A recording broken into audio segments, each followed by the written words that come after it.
Nous saluons tous les enfants de Dieu, partout dans le monde, et au sein, nous disons que la grâce et la paix de notre Dieu vous soient multipliées au nom de Jésus-Christ. Nous sommes toujours sur l'enseignement que nous avions intitulé « La crucifixion est une mort lente ». Et nous sommes en train de voir dans cette crucifixion-là, nous voyons premièrement, dans un premier temps, la crucifixion que Jésus a subie à la croix de Golgotha. Nous avons vu que c'est par ces meurtrissures que nous avons été guéris. Mais en cela, nous voyons que la crucifixion est une mort lente, parce que ce n'est pas au premier coup que Jésus a connu la mort. La mort ici, nous l'expliquons, nous l'avons vu comme aussi la crucifixion, comme aussi le baptême, qui est le symbole de la mort au péché, de la résurrection avec Christ. La crucifixion aussi, Paul l'exprime aussi comme étant une mort, parce qu'il dit, dans le livre de Galates, chapitre 2, il dit « Je suis crucifié avec le Christ, et ce n'est plus moi qui vis, c'est Christ qui vit en moi. » Quand je prétends être crucifié avec Christ, il faut savoir que j'ai donné ma vie à un autre, c'est-à-dire que ma vie ne m'appartient plus.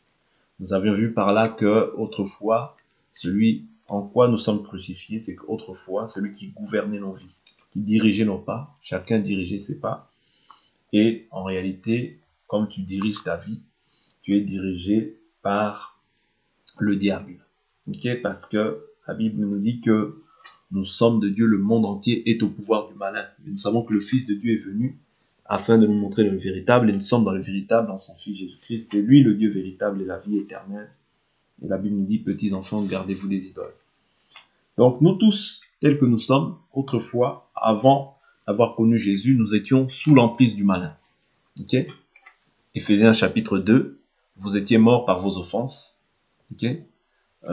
Et par, je prends cette écriture rapidement, vous étiez morts, Éphésiens chapitre 2, verset 1, pour vous, vous étiez morts par vos fautes et par vos péchés dans lesquels vous marchiez autrefois, selon le cours de ce monde, selon le prince de la puissance de l'air, cet esprit qui agit maintenant dans les fils de la rébellion. Nous tous aussi, nous étions de leur nombre, et nous nous conduisions autrefois selon nos convoitises charnelles, nous exécutions les volontés de notre chair et de nos pensées. Et nous étions par nature des enfants de colère comme les autres. Mais Dieu est riche en miséricorde, et à cause du grand amour dont il nous a aimés, nous qui étions morts par nos fautes, il nous a rendus à la vie avec le Christ. C'est par grâce que vous êtes sauvés. Il nous a ressuscités ensemble et fait asseoir ensemble dans les lieux célestes en Christ Jésus. Okay? Donc, notre position à l'heure actuelle, elle est dans les lieux célestes en Christ Jésus. Mais autrefois, nous étions sous l'emprise, sous la puissance du malin. Et nous étions par nature aussi des fils de la colère. Mais aujourd'hui, nous sommes devenus amis de Dieu. Dieu n'est plus en colère contre nous. Mais quand nous aimons le monde, la Bible nous dit, adultère que vous êtes, ne savez-vous pas que l'amour du monde est inimitié envers Dieu? Ceux qui veulent se rendre amis du monde se rendent automatiquement ennemis de Dieu. Ça, c'est Jacques chapitre 4, verset 4. Okay? C'est pour ça que la Bible dit, si nous sommes ressuscités, il faut impérativement que nous nous affectionnons aux choses d'en haut. Nous avons vu la crucifixion. Paul dit dans Galates 2, 20, je suis crucifié avec le Christ. Et ce n'est plus moi qui vis. C'est Christ qui vit en moi. La crucifixion, nous avons vu comment elle s'effectue. Qu'est-ce qui a opéré du moins? Premièrement, nous avons vu que c'est le transfert. Il y a eu transfert de royaume. Nous étions c'est-à-dire nous étions sous la puissance du malin. Aujourd'hui, nous sommes sous la puissance de Dieu. Nous étions dans le royaume nous étions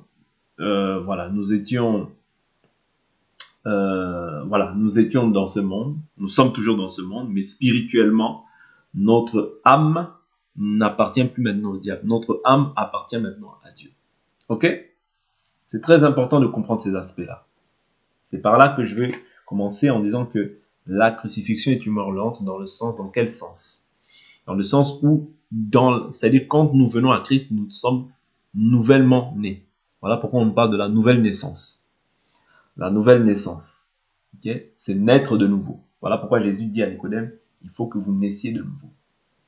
Si quelqu'un ne naît d'eau et d'esprit, il ne peut voir le royaume.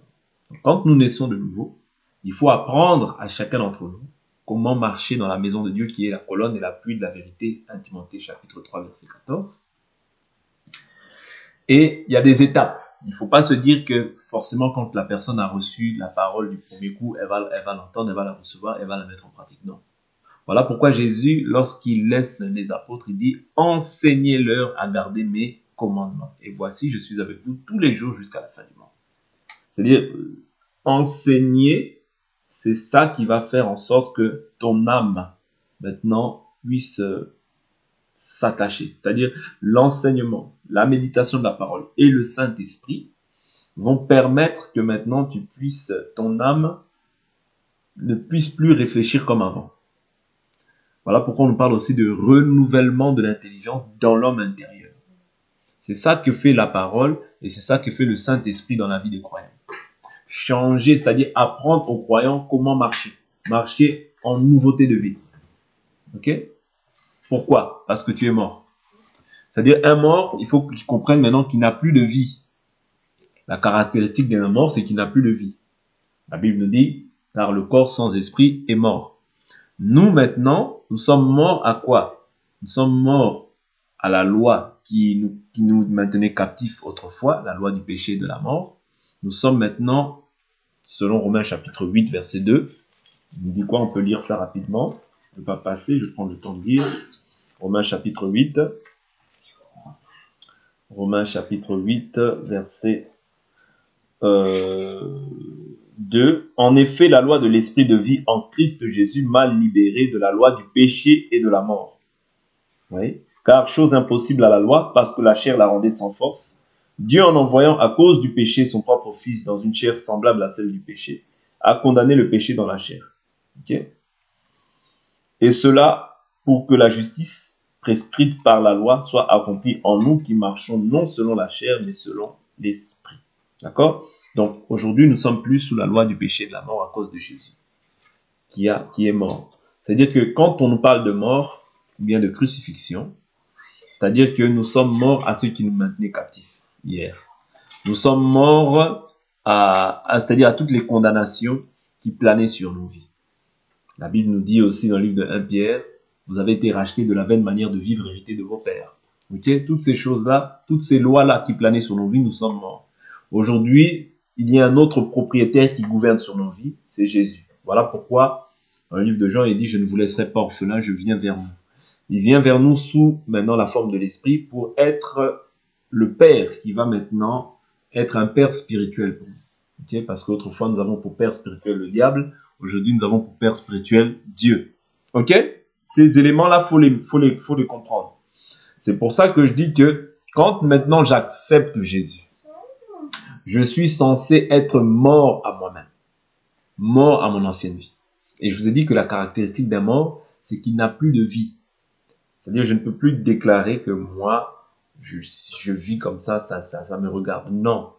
Bien que la crucifixion soit une mort lente, bien que nous pouvons broncher, okay, parce que la Bible dit nous bronchons tous d'une manière ou d'une autre. Si quelqu'un ne bronche pas, c'est un homme parfait. Mais il faut s'efforcer. Vous comprenez? La Bible nous dit efforcez-vous. Bien que je peux garder, il peut y avoir encore des difficultés qui peuvent se manifester dans ma vie, mais je dois m'efforcer. Et c'est le Saint-Esprit qui produit en nous le vouloir et le faire selon son bon plaisir. C'est-à-dire le Saint-Esprit veut que nous soyons parfaits. Comme lui, le Père est parfait. Parce que la Bible dit, soyez donc parfaits comme votre Père céleste est parfait. Dieu, quand il nous donne son esprit, il nous a déjà rendus parfaits. Parce que Dieu ne te voit pas toi, mais Dieu nous voit au travers du Fils. Parce que la Bible dit, celui qui a le Fils a la vie. Celui qui n'a pas le Fils n'a pas la vie. C'est-à-dire, Dieu, quand il te voit pas toi. S'il te voit toi, il y aura la souillure. Parce qu'aucun homme n'est saint. Dieu seul est saint. Et c'est son esprit de sainteté qui nous accorde la sainteté, qui nous déclare être juste. Aucun homme n'est juste. Pas même un seul. Okay? C'est l'esprit de sainteté qui siège en toi, qui permet que Dieu puisse regarder à toi. Sinon, Dieu ne peut pas regarder à l'homme.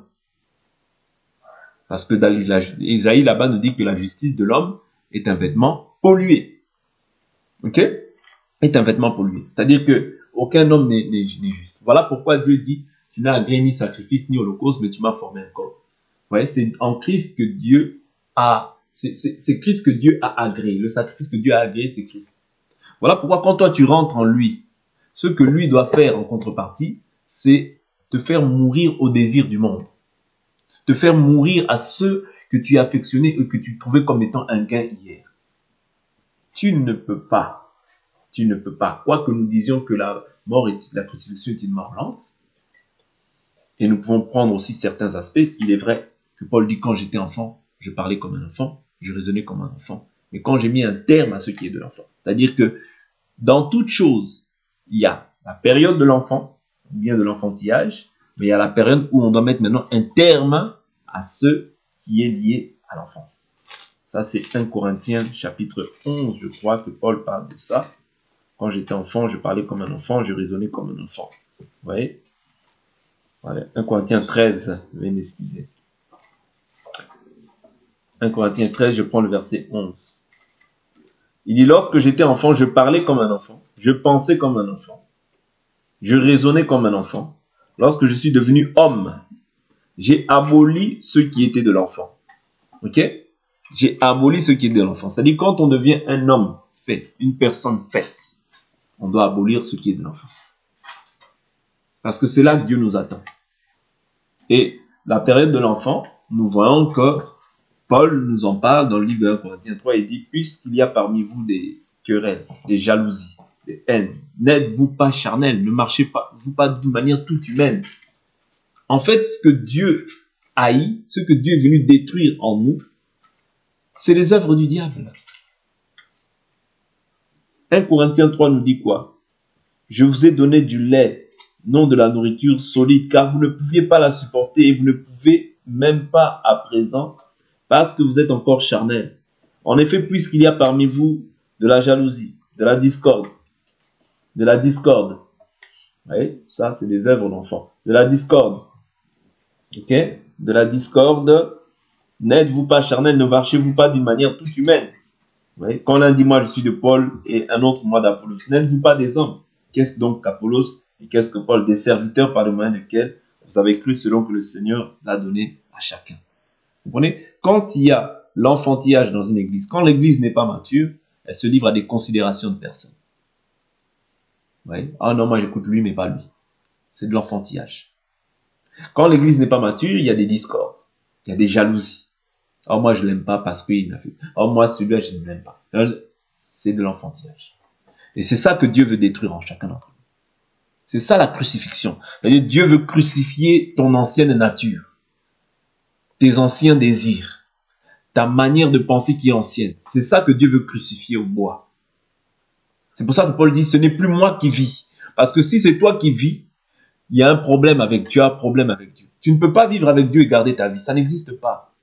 Un mort, on peut le gifler. Il ne ressent rien, n'est-ce pas? Voilà pourquoi Dieu emploie des termes qui sont forts.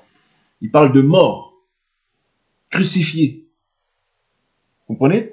Tout ça pour parler à notre cœur, pour nous montrer que quand toi tu vis en Christ, quand tu as accepté, quand tu as donné ta vie à Christ, c'est un engagement. Tu t'es engagé publiquement.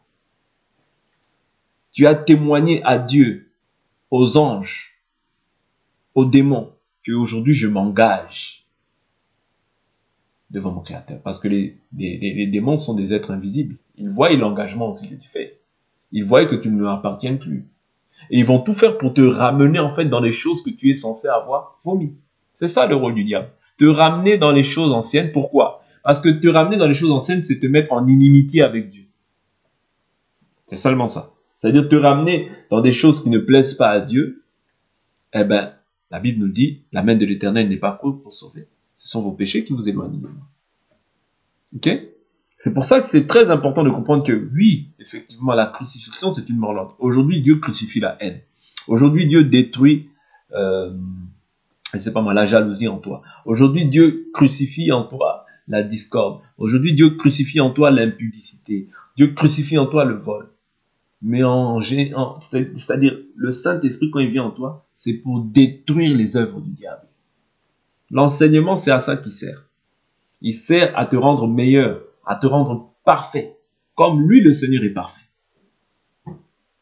L'enseignement ne vient pas pour autre chose. Oui. Mais maintenant, la Bible nous laisse une brèche, une porte où elle dit que si nous avons péché, Nous avons quoi? Un avocat auprès du Père. Mais est-ce que maintenant je dois marcher dans le péché? Non. Non. C'est ça la différence d'un enfant de Dieu, un enfant du diable. C'est-à-dire que quand un enfant de Dieu commet un acte charnel, c'est un accident. Cela ne doit pas être en fait on ne doit pas se livrer ou bien marcher dans cette voie-là. Parce que quand tu marches dans une voie et tu prétends être dans la voie du Seigneur, tu fais de Dieu un menteur. Ouais, je prends une écriture. C'est très important ce que je vous dis. C'est-à-dire, on ne doit pas emprunter des voies tortueuses et se plaire dans ces voies. Non. Parce que l'écriture est claire dans Proverbe 14, verset 12. Telle voie paraît droite à un homme, mais son issue, c'est la voie de la mort. Il n'y a qu'une seule voie qui est la voie sainte. La voie juste, c'est la voie du Seigneur. Le Seigneur a dit, je suis le chemin, la vérité et la vie. Oui. Le Seigneur n'a pas menti.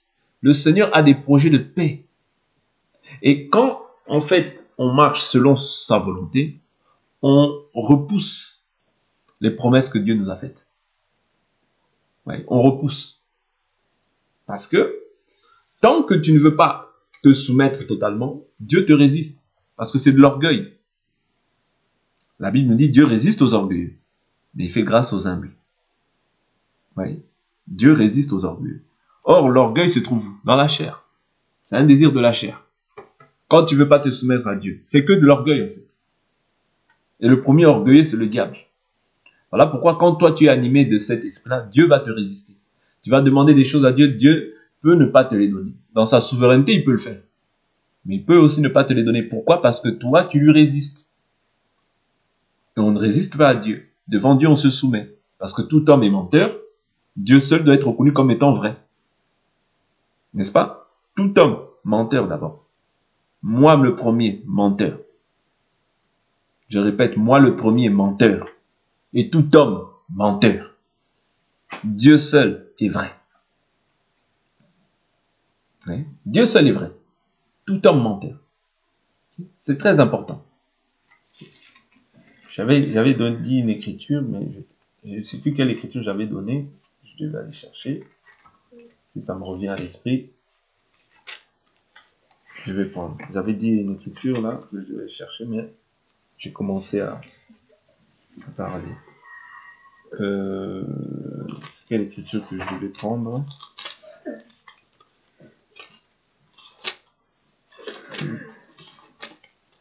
J'avais dit une écriture. Je ne sais plus c'est quelle écriture que j'avais dit. Que le Seigneur me rappelle. Dans sa bonté, dans sa fidélité. Bon, prenons une écriture qui va nous aider. Si ça me revient, je partagerai. Je ne sais bien plus. J'ai perdu le fil. Je vais m'excuser. Éphésiens chapitre 4. Éphésiens chapitre 4. Je prends à partir verset 1. À partir du verset 1. L'écriture nous dit quoi? Je vous exhorte donc, moi le prisonnier, dans le Seigneur. Vous voyez comment il se définit? Le prisonnier dans le Seigneur. Il ne se définit. Un prisonnier, c'est celui qui est lié. Ok? C'est celui qui est lié. C'est celui qui est enfermé. C'est celui qui ne peut pas faire autre chose que ce qu'on lui dicte de faire. Vous comprenez? Paul se définit comme un prisonnier. Et en réalité, nous tous, nous sommes appelés à être des prisonniers du Christ. Est-ce que vous comprenez? Prisonnier du Christ. Ça veut dire que tu ne peux plus faire ce que toi tu veux. C'est ça, être en Jésus. Faire ce que Dieu veut. Ouais, ne plus faire ce que mes yeux veulent. Ne plus faire ce que mes sens veulent. C'est ça, être en Jésus. Comprenez? C'est ça, être en Jésus. C'est pour ça que je vous dis que, oui, il est vrai que nous sommes les parfaits. Oui, il est vrai que Dieu doit faire un travail dans la vie de tout un chacun. Mais c'est ce qu'il fait, en fait, chaque jour dans nos vies. Ouais. C'est-à-dire, il faut que nous nous dépouillions des œuvres mortes afin de revêtir les œuvres de justice. Okay? Maintenant, il dit quoi par la suite? Il dit, moi, le prisonnier dans le Seigneur, à marcher d'une manière digne de la vocation qui vous a été adressée. Tous, aujourd'hui, comme nous sommes, tous ceux qui ont été appelés, qui ont été revêtus du Saint-Esprit, ils ont une vocation. Ils ont été élus, mais ils ont une vocation. Ils ont quelque chose à accomplir aussi dans les choses de Dieu. En toute humilité et douceur, avec patience, supportez-vous les uns les autres avec amour, en vous efforçant de conserver l'unité de l'esprit par le lien de la paix. Vous voyez, ici, il parle de s'efforcer. C'est là où je voulais en venir. Tout enfant de Dieu qui a bien cru doit comprendre que ce n'est pas simplement se dire que « Oh, moi, c'est le Saint-Esprit ». Oui, c'est le Saint-Esprit. Nous tous, c'est le Saint-Esprit. Mais c'est-à-dire que ce que tu lis aussi, c'est le Saint-Esprit. La parole, c'est l'esprit de la prophétie. Quand Dieu nous dit « non, nous efforcer », c'est-à-dire que face à une épreuve, peut-être que Dieu ne t'a pas forcément parlé. Mais comme tu sais qu'il en est, tu sais comment tu dois devoir agir dans face à cette réalité-là que tu traverses, par exemple. Quand tu as l'enseignement, c'est Dieu qui t'a parlé. Donc, n'attends pas que Dieu te parle seulement sur une forme. Non, sinon tu vas passer à côté. Dieu peut te parler par tous les moyens. Mais Dieu parlera toujours. Ouais, parce que Dieu parle pour nous pousser à ce qui est bon. Okay? Pour nous exhorter à ce qui est bon. Et ce qui est bon, c'est ce qui est écrit. Parce que Jésus lui-même dit, un seul est bon. Ouais, Dieu seul est bon. Okay? C'est-à-dire ce qui est bon, c'est ce qui est écrit, c'est la parole. Okay? C'est pour ça qu'il faut s'efforcer. C'est pour ça qu'il faut s'efforcer, pour lui plaire à tous égards. Parce que, comme je vous dis toujours, la chose que nous cherchons à faire, si nous nous réunissons, c'est pour pouvoir un jour être auprès du Seigneur. Mais pour être auprès du Seigneur, Dieu est un Dieu de principe. Oui? Dieu est un Dieu de principe. On peut tout dire, mais Dieu est toujours derrière sa parole pour l'accomplir. Quand nous avons dit que nous avons cru en Jésus, la Bible nous dit, repentez-vous. Oui? Repentez-vous. Et que chacun de vous soit baptisé au nom de Jésus-Christ pour le pardon de vos péchés et vous recevrez le don du Saint-Esprit. Je ne peux pas me repentir à moitié. Quand je me suis repenti, c'est la repentance à salut. Mais il y a aussi la repentance tout au long de la marche. Tout péché confessé est un péché pardonné. Le péché non confessé, c'est pas pardonné. C'est pour ça que la vie d'un enfant de Dieu, c'est une vie de discipline. C'est une vie de discipline. Si tu ne te disciplines pas, voilà pourquoi nous appelons Jésus a dit, allez faites de toutes les nations mes disciples. La vie d'un enfant de Dieu, c'est une vie de discipline, de rigueur. Avec toi-même, mais avec aussi ceux qui t'entourent. Pourquoi? De peur que tu puisses dérouter, de peur que tu puisses t'éloigner de la voie du salut. Si tu as été racheté, la Bible nous dit, vous avez été racheté à un grand prix. Glorifiez Dieu dans vos membres qui lui appartiennent. C'est-à-dire qu'on doit glorifier Dieu en tout. Okay? Dieu doit être glorifié dans tout ce que nous faisons. Okay? C'est très important. Parce que si tel n'est pas le cas, je vous assure, nous perdons le temps. Or, la Bible nous dit, rachetez le temps. Les jours sont mauvais. Okay? Donc, si nous avons été rachetés, c'est pour qu'un jour nous soyons auprès du Seigneur. C'est pas pour que demain nous soyons rejetés loin de la face du Seigneur. Voilà pourquoi nous devons traiter durement notre chair. Ouais, durement notre chair. Pourquoi? Parce que il y a un sacrifice qui a été effectué pour toi et moi. Okay? Il y a un sacrifice qui a été fait pour toi et moi. Et quand maintenant Christ te scelle de son esprit, c'est juste pour que tu puisses être demain auprès de lui. C'est pour que tu sois auprès de lui. Ouais. Qu'on ne vous mente pas. Tu vois, la crucifixion, c'est la mort. C'est la séparation de quoi? De la chair et de l'esprit. C'est ça que Dieu veut. Dieu est venu pour séparer, ouais, ce qui est vil de ce qui est saint. Voilà pourquoi la Bible nous dit la parole de Dieu, c'est quoi? C'est une épée à double tranchant qui a la capacité de séparer quoi? Moelle, jointure, âme, esprit. Elle est juge des sentiments et des pensées du cœur. Cette parole vient pour séparer âme, la chair de l'esprit. Elle vient pour séparer. Et si nous ne comprenons pas ça, ça veut dire que nous n'avons pas compris en fait le bienfait du Seigneur. Parce que plus tu, comme j'ai dit tout à l'heure, plus tu comprends l'évangile, plus vite tu comprends, plus vite Dieu aussi t'utilise. Tu deviens un instrument utile entre les mains du Seigneur. Mais plus tu es réticent, ouais, plus Dieu aussi va te résister. Je prends une écriture. Hébreux chapitre 6. Hébreux chapitre 6. Hébreux chapitre 6, je prends le verset 4. Quant à ceux qui ont été une fois éclairés, qui ont goûté le don céleste et sont devenus participants à l'Esprit Saint. Ah, vous comprenez? Ça veut dire que nous sommes appelés à devenir participants à l'Esprit Saint. Tu n'es pas appelé à être un figurant. Non. Tu es appelé à être utile pour les autres. Tu as une utilité, tu as une fonction à accomplir. Tu as quelque chose à accomplir pendant que tu es sur la terre.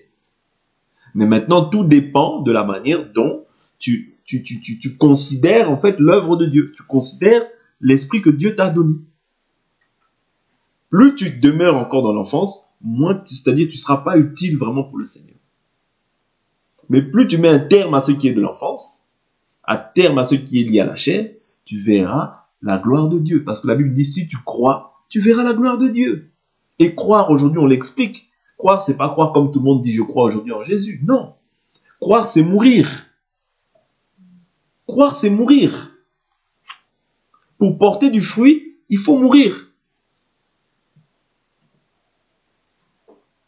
Jésus dit, si le grain si le grain tombe en terre, il reste seul. Mais s'il meurt, il produit beaucoup de fruits. Vous comprenez? C'est-à-dire, c'est la mort qui fait en sorte qu'on puisse voir le fruit. Mais tant qu'il y a la vie encore, la vigueur qui est liée à la chair, qui se manifeste, on ne peut pas voir le fruit. C'est pas possible. C'est pas possible. Le fruit est manifeste que lorsque la mort est constatée. Quand la mort est constatée, c'est là qu'on devient maintenant participant à l'esprit. C'est là qu'on se réjouit d'être dans les Seigneurs. Parce qu'on voit les signes, les prodiges, les miracles qui accompagnent aussi le fait que j'ai cru. C'est ça aussi la consolation, la richesse que Dieu nous accorde en Christ, c'est ça. C'est-à-dire que si on est en Christ, on ne voit jamais rien. Mais comment est-ce qu'on se dit que dans le mariage, ce sera là, il y aura... Parce que là, nous sommes dans la période de fiançailles. Si dans cette période de fiançailles, nous ne voyons même pas la gloire de Dieu, nous allons nous fatiguer, nous allons désespérer. Or, si nous voyons que Dieu nous utilise puissamment, c'est un encouragement aussi. Quand tu me dis, ah, Dieu m'a montré ça, Dieu m'a montré ça, ça nous encourage. Vous comprenez? Ça nous encourage. Pourquoi? Parce que là, tu deviens utile pour le Seigneur. Pourquoi? Parce que tu as mis un terme à ta vie. Parce que Dieu ne peut pas t'utiliser si tu ne meurs pas. Le principe d'être utile auprès des hommes, c'est le principe premièrement de la mort. Tu meurs à toi-même, tu vois la gloire de Dieu. Tu gardes ta vie, tu la perds. Celui qui veut garder sa vie, la perdra. Mais celui qui perdra sa vie à cause de moi et à cause du royaume, la retrouvera. Voilà pourquoi il est vrai que la crucifixion est une mort lente, mais il faut aussi s'efforcer. S'efforcer. Oui, entrer en soi-même. Se dire que non, ça, j'abandonne pour le Seigneur. Et le Seigneur, quand il voit les résolutions que tu prends pour son nom, le Seigneur n'oublie pas. Quand tu prends, c'est-à-dire des résolutions pour le Seigneur te récompensera, d'une manière ou d'une autre. Parce que Dieu, la Bible nous dit que Dieu n'est pas injuste pour oublier toutes les actions que vous faites pour son nom. Dieu n'est pas injuste. Les hommes peuvent oublier, mais Dieu n'oublie pas. Je continue dans l'écriture de Hébreux 6, verset 5. Donc, qui sont devenus participants à l'Esprit Saint, verset 5, qui ont goûté la bonne parole de Dieu et les puissances du siècle à venir, et qui sont tombés. Il est impossible de les ramener à une nouvelle repentance, car ils crucifient de nouveau pour leur part le Fils de Dieu et le déshonorent publiquement. En effet, lorsqu'une terre abreuvée de pluies fréquentes produit des plantes utiles à ceux pour qui elle est cultivée, elle a part à la bénédiction de Dieu. Ici, la terre dont il est question, ça parle de l'homme. Ok? Il fait allusion en fait aux personnes qui ont cru. La pluie dont il est question là, c'est la parole que nous recevons. Ouais.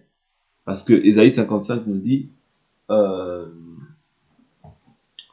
Ésaïe 55 nous dit, je prends rapidement cette écriture. Alors, laissons un doigt dans... Laissons un doigt... Alors, Ésaïe 55, je prends le verset 9. Autant les cieux sont élevés... Voilà. Autant Ésaïe 55, verset 9. Autant les cieux sont élevés au-dessus de la terre, autant mes voix sont élevées au-dessus de mes voix, et mes pensées au-dessus de vos pensées. Comme la pluie et la neige descendent des cieux, et ne retournent pas sans avoir arrosé, fécondé la terre et fait germer les plantes, sans avoir donné la semence au semeur, et du pain à celui qui mange. Ainsi en est-il de ma parole qui sort de ma bouche. Elle ne retourne pas à moi sans effet, sans avoir exécuté ma volonté et accompli avec succès ce pourquoi je l'ai envoyé. Vous voyez, c'est-à-dire que là, il prend la pluie comme étant la parole. Ok? Donc la pluie, c'est-à-dire c'est cette parole que nous entendons. C'est une pluie et c'est une bénédiction aussi.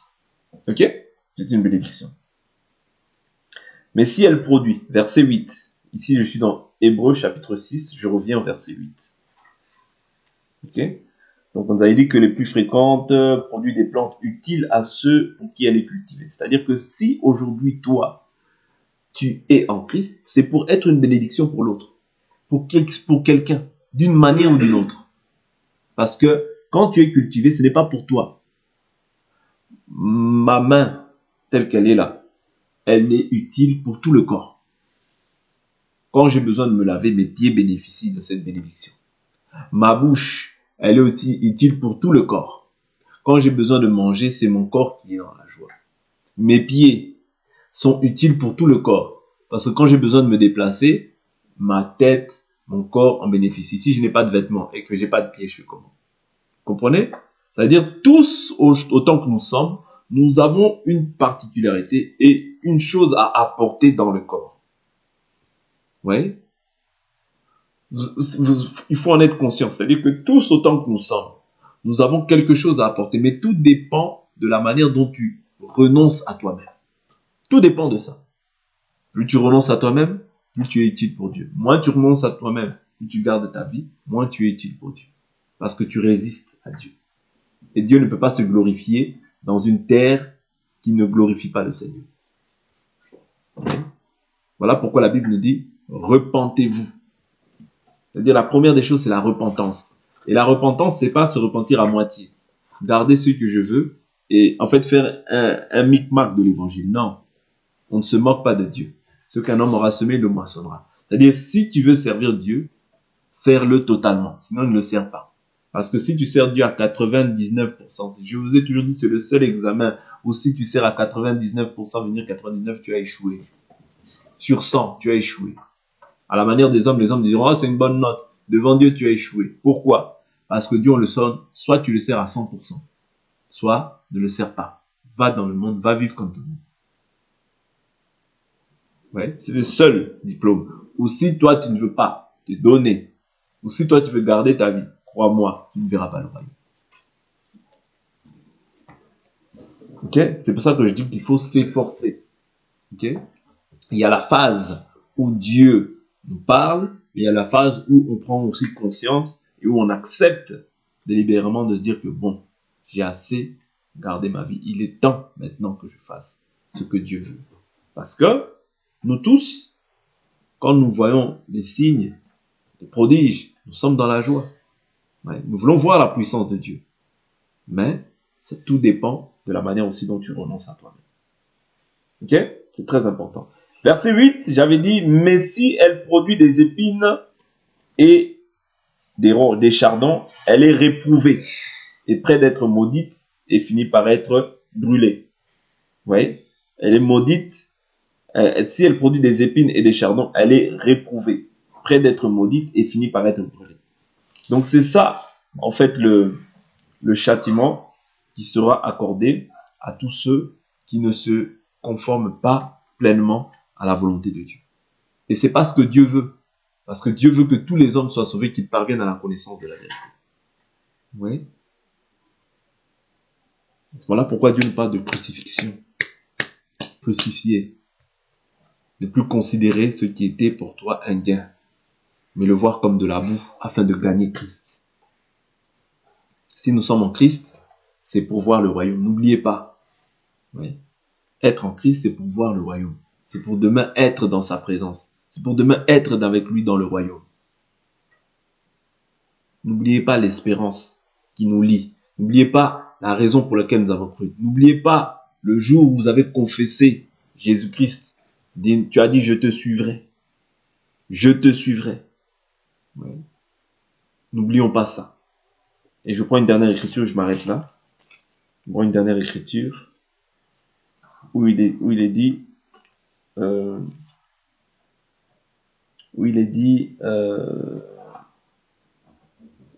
Hébreux 10, verset 32. Mais souvenez-vous de ces premiers jours où, après avoir été éclairés, vous avez soutenu un grand et douloureux combat. D'une part, exposé en spectacle par les opprobres et les tribulations. D'autre part, vous rendant solidaires de ceux qui subissaient ce traitement. En effet, vous avez eu de la compassion pour les prisonniers et vous avez accepté avec joie qu'on vous arrache vos biens, sachant que vous aviez des possessions meilleures et permanentes. N'abandonnez donc pas votre assurance qui comporte une grande récompense. Vous avez en effet besoin de persévérance, afin qu'après avoir accompli la volonté de Dieu, vous obteniez ce qui vous est promis. Car encore un peu de temps, bien peu, et celui qui doit venir viendra. Il ne tardera pas, et mon juste vivra par la foi. Mais s'il se retire, mon âme ne prend pas plaisir en lui. Quant à nous, nous ne sommes pas de ceux qui se retirent pour se perdre, mais de ceux qui croient pour sauver leur âme. Que l'Éternel Dieu nous bénisse. Aujourd'hui, on va s'arrêter là. Nous allons prier.